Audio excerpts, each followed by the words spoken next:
everyone. In this video we will see the examination scheme for the subject FM.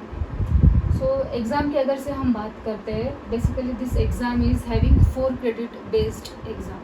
Means if you pass in this exam, that is theory as well as practical. अगर दोनों में भी student पास होता है, so in that case उस student को 4 credit मिलते हैं. अगर 4 मिनिमम क्रेडिट्स मिल जाते हैं, it means that particular student is pass in the fluid mechanics exam. So firstly हम थ्योरी का देखेंगे. थ्योरी में बेसिकली 2 सब एग्जामिनेशंस हैं, और you can say theory exam जो है 2 सेक्शंस में डिवाइडेड है.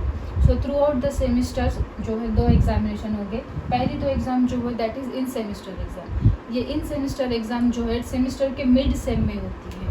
Mid sem means semester start होने के बाद, कमेंसमेंट जब हम लोग का सेमिस्टर होता है, कमेंसमेंट होने के एक ऑलमोस्ट 1 मंथ में जो है इन सेमिस्टर एग्ज़ाम होती है. और द क्वेश्चन पेपर जो इस इन सेमिस्टर का होता है that will be directly from the university. Okay, and the syllabus portion for this in sem exam is first 2 unit of the FM subject. So first 2 unit के अगर से हम बात करते हैं, as the total marks for this exam is 30 marks 30. ठीक है, this 30 marks is divided into 2 portion, unit number 1 and unit number 2. Means each unit is having for 15 marks.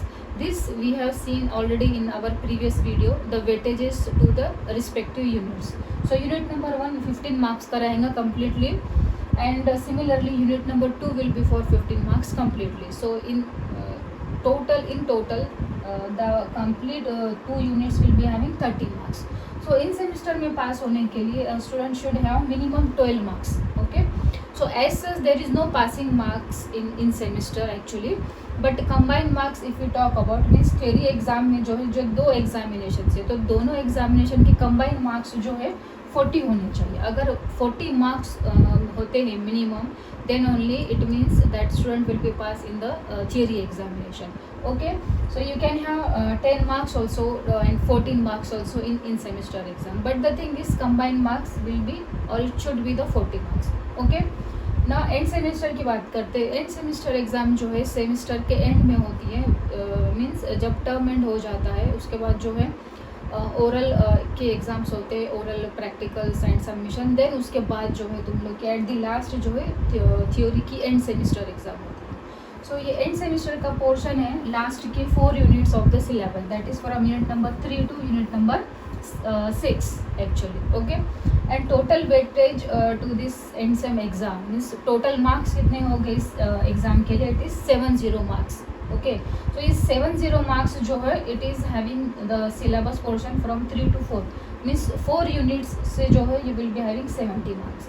सो इस 70 मार्क्स को 4 यूनिट में डिवाइड किया गया है. It means the weightages already हमने देख चुके हैं एक्चुअली लास्ट वीडियो में, that is 1870 1870 in that way, और the another way is 1718 and 1718 in that way.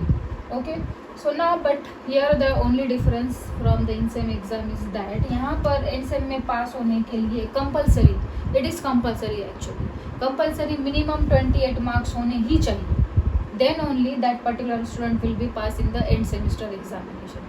Okay, so यहाँ पर अगर तुमको 26 मार्क्स होते हैं and for example 26 end sem में है और इन सेम में सपोज 14 है, इट मीन्स कंबाइंड मार्क्स कितने हैं 40 हो जाते हैं. But in that case you will not be pass in the theory exam. So you have to compulsorily score 28 marks in the end semester examination. So please students note this point, end semester में 28 marks minimum होने ही चाहिए. Okay, ये तो हो गया theory का. अगर theory में तुम पास होते हो you will get 3 credits. Now next practical की अगर हम बात करते हैं, प्रैक्टिकल एग्जाम जो है 1 क्रेडिट बेस्ड है. सो इस प्रैक्टिकल एग्जाम में सिलेबस जो है it is basically out of these 6 units जो है there is a list of experiment in the syllabus actually that we are not covering in this video series. Okay, whatever we are covering it is for in semester exam and end semester exam right now. In future we may cover the practical point of view also, or experimental performances we can see. Okay, practical exam जो होती है इस subject की, सो यहाँ पर जो as such there is no practical performance, मतलब तुमको एग्ज़ाम में एक्सपेरिमेंट परफॉर्म नहीं करने होते हैं. बट यहाँ पर ओरल होगी, ओरल एग्ज़ाम होगी by the examiner, means viva होगा. There will be the question answering session, and that question answering session will be conducted by the external examiner.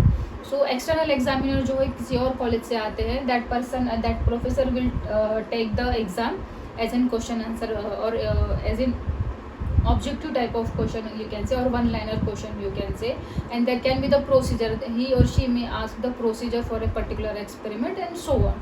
So that will be the methodology to conduct the practical exam. Now marks की अगर हम बात करते हैं, this practical is exam is having total 50 marks and इस practical exam में पास होने के लिए minimum 20 marks स्कोर करने ही चाहिए, तभी the student will be pass in the practical exam. So total अगर हम मार्क्स की बात करते हैं इस सब्जेक्ट के लिए, सो 100 + 50 मीन्स टोटल 150. सो ये एग्ज़ाम जो है टोटल 150 मार्क्स की होगी एंड मिनिमम मार्क्स जो है तुमको स्कोर करने होंगे 60, that is 60 means 40 marks from the theory and 20 marks from the practical. So if you score minimum 60 marks in the FM subject, then you will be having the 4 credit in the examination. Yes, if you are having any doubt related to the examination scheme, you can message me in the comment box.